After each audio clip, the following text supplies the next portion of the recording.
कत्ल केस की बात कर लेते हैं, जिसके मरकज़ी मुल्ज़िम अरमगान की जानिब से अदालत में अपने जुर्म के एतराफ़ और फौरी इनकार की तकरार कल भी जारी रही। अदालत में बयान रिकॉर्ड कराते वक्त अरमगान ने कहा कि उसने मुस्तफ़ा को ज़ाती तनाज़े पर कत्ल किया। मजिस्ट्रेट ने खबरदार किया कि वो अदालत के सामने एतराफ़ जुर्म कर रहा है, तो अरमगान ने फौरी जुर्म से इनकार करते हुए कहा कि उसने तो सिर्फ गाड़ी के अगले हिस्से में आग लगाई थी। अल्लाह चाहता तो मुस्तफ़ा आमिर को बचा लेता, मगर उसके नसीब में ही मरना था। मतलब बेसिकली ये बातें हो रही थी, अंदाज़ा करें। और मुल्ज़िम ने यह दावा भी किया कि पुलिस की जानिब से उस पर काला जादू करवाया गया, पुलिस की जानिब से होता और काले जादू की वजह से जिस्म में दर्द होता है। और इस पर अदालत ने कहा कि मुल्ज़िम की जहनी हालत जो है ऐसी नहीं कि एतराफ़ी बयान रिकॉर्ड किया जा सके।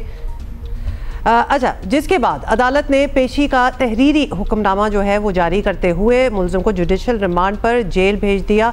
दूसरी तरफ आपको बताएं कि केस में कायम मुकाम प्रोसिक्यूटर जनरल सिंध मुंतज़र मेहदी को नामालूम अफराद की जानिब से धमकियाँ मिलने का इंकशाफ हुआ है। सोचिए, कायम मुकाम प्रोसिक्यूटर जनरल सिंध ने धमकियाँ मिलने की तस्दीक करते हुए बताया कि धमकियों से मुतल्लिका हुक्काम को आगाह कर दिया है। मुल्ज़िम अरमगान के वालिद कामरान कुरैशी को भी आज जिस्मानी रिमांड मुकम्मल होने पर अदालत में पेश कर दिया गया। अदालत ने मुल्ज़िम को जुडिशल रिमांड पर जेल भेज दिया है। बहरहाल अरमगान की जानिब से जहनी तवाज़ुन दुरुस्त न होने का तासुर देना कोई नई बात नहीं है। माजी में भी नूर मुक़द्दम कत्ल केस के मुजरिम ज़ाहिर जाफ़र ने जहनी मरीज़ साबित करके ख़ुद को बचाने की बहुत कोशिश की थी।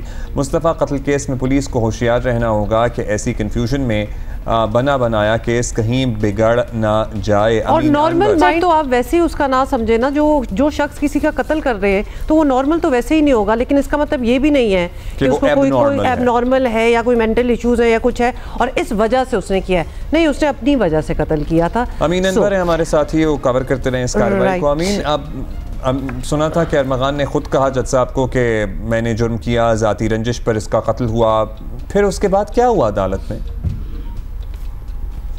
जी बिल्कुल, मुल्ज़िम अरमगान ने इंसदाद दहशतगर्दी अदालत के जज के सामने ये कहा था कि वो एतराफ़ जुर्म करना चाहता है, जिसके बाद पुलिस ने उसे कानून के मुताबिक जुडिशल मजिस्ट्रेट जनूबी की अदालत में गुज़िश्ता रोज़ पेश किया था, जहां पर पहले तो मुल्ज़िम ने कहा कि उसने मुस्तफ़ा आमिर का कत्ल किया है, लेकिन जो भी हुआ है वो अचानक हुआ है, प्री प्लान कुछ नहीं था। लेकिन जब उसे दोबारा बताया गया कि वो जुडिशल मजिस्ट्रेट के सामने है और उसका ये बयान तहरीरी तौर पर लिखा जा रहा है और ये बयान जो है वो एज एविडेंस उसके खिलाफ इस्तेमाल हो सकता है, जिसके बाद मुल्ज़िम ने कहा कि उसने मुस्तफ़ा आमिर का कत्ल नहीं किया, बल्कि जो कुछ भी हुआ वो अल्लाह ताला की तरफ से हुआ है और उसने गाड़ी की फ्रंट साइड पे आग लगाई थी और अगर अल्लाह ताला चाहते तो मुस्तफ़ा आमिर को बचा लेते, मगर उसकी मौत लिखी थी और वो नहीं बच सका है। फ्रैंकली अदालत को ऑफेंड हो जाना चाहिए था ऐसी बातों पे, जहां वो एडमिट कर रहा है लेकिन जैसे ही उसको याद दिलाया जाए तो वो एकदम बदल जाए।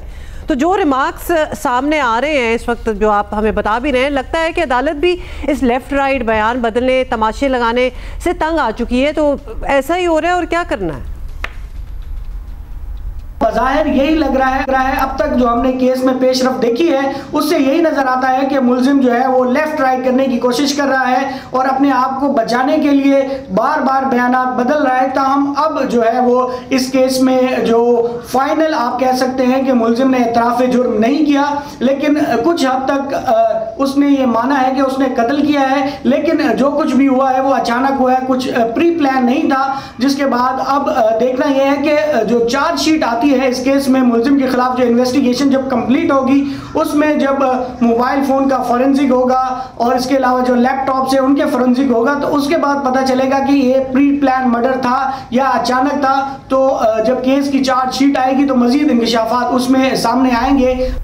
अच्छा, अब अमीन, एतराफ़ जुर्म तो मिला नहीं, अब मुकम्मल तफ्तीश होना अभी बाकी है, तो क्या प्रोसिक्यूशन वाले अभी पुरएतमाद हैं या उन्हें कुछ परेशानी नज़र आ रही है इस मामले में? प्रोसिक्यूशन के जो जराए हैं उनकी तरफ से गुज़िश्ता रोज़ का जो इक़दाम है तफ्तीशी अफसर का और इन्वेस्टिगेशन पुलिस का, उस पर खासे सवालात उठाए जा रहे हैं। प्रोसिक्यूशन जराए का कहना है कि गुज़िश्ता रोज़ जो मुल्जिम अरमगान को एतराफ़ी बयान के लिए पेश किया जाना था, तो उस पर केस के जो स्पेशल पब्लिक प्रोसिक्यूटर है जुल्फ़िकार अली अराई, उन्हें एतमाद में लिया गया, ना ही जो कायम मकाम इस वक्त प्रोसिक्यूटर जनरल सिंध है मुंतज़र मेहदी, उनसे कोई मुशावरत की गई तफ्तीशी अफसर की जानिब से कि मुलजिम को इतराफी बयान के लिए ले जाया जा रहा है। हमारे ज़राए ने इस बात की भी तस्दीक की है कि जो उस डिस्ट्रिक्ट के पब्लिक प्रोसिक्यूटर थे वो भी गुज़िश्ता रोज़ जो है वो छुट्टी पर थे, लेकिन उसके बावजूद तफ्तीशी अफसर और इन्वेस्टिगेशन हुकाम ने जो है वो मुलजिम को इतराफी जुर्म के लिए जुडिशल मजिस्ट्रेट की अदालत में पेश किया। तो हम ये ज़राए ने इस बात की ज़रूर तस्दीक की है कि प्रोसिक्यूशन को इस तमाम मामले से जो है वो लाइल्म रखा गया है और इस पर खासी जो है वो आप कह सकते हैं कि जो प्रोसिक्यूशन ज़राए हैं उनकी तरफ से काफ़ी मायूसी का इजहार किया जा रहा है पुलिस के इस इक़दाम पर। शुक्रिया, बहुत शुक्रिया। अमीन अनवर हमसे बात कर रहे थे। I was just going to the news. जब इंटरनेशनल न्यूज़ वगैरह जब आप पढ़ते हैं ना तो उसमें एक कत्ल का जिक्र हुआ था जो यूके में हुआ था, पिछले साल हुआ था, और उसमें बता रहे थे कि अब सज़ाएं हुई हैं और पता नहीं कि 46 ईयर्स सज़ा मिली है and all that. I won't get into detail, लेकिन मुझे बड़ा ही रश्क आ रहा था कि वहाँ कुछ होता है और विद इन मंथ्स उसकी पूरी अदालती कार्रवाई होती है, सज़ाएं सुनाई जाती हैं, वो चैप्टर क्लोज होता है, आगे जाते हैं और फिर नेक्स्ट।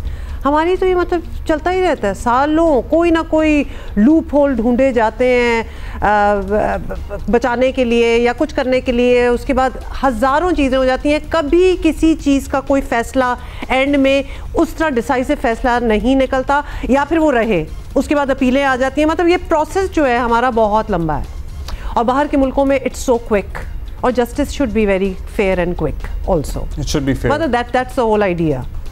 तो ये थी एक बात। अब वापस मतलब चीनी पे आ जाए। 20 साल नहीं लग जाने चाहिए मुकदमात, और लगते हैं इधर, लगते हैं ट्रेजेडी।